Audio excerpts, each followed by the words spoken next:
I've been doing a lot of mini backstage reviews, which is a thing I do. And if you're interested, I'll put a link at the bottom of this video, this blog. But in the process of doing those, it's got me thinking about what is the most effective thing to think about when you get on stage to help with your nerves. And what I'm going to suggest may be completely counterintuitive, may terrify you, or it may be, well, duh, that's what I always think of anyway. But anyway, here goes. My suggestion is to think about the audience and to look at the audience.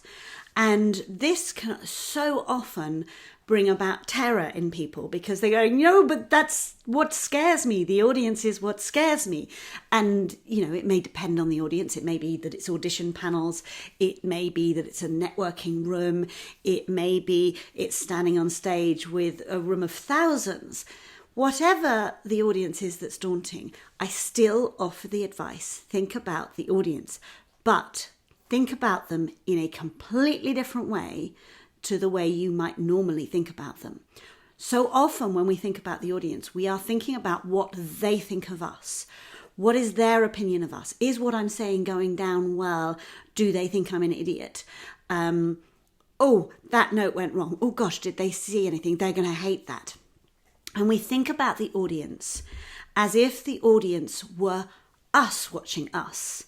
And we're thinking about what we would think of our performance. And we often also assume the audience aren't very nice. And yes, there will always be people out there who might be in your audience who might say mean things. We have no control over that. In the main, our audience is nice.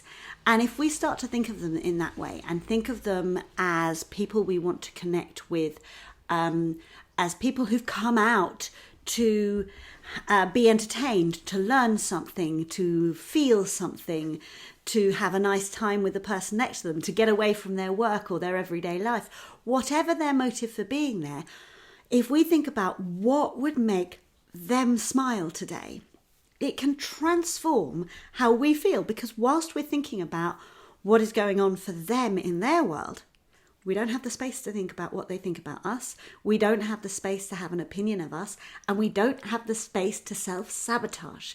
So my advice is, when you walk on stage and before you walk on stage, think about what your audience is feeling right now, because they have their own vulnerabilities and insecurities.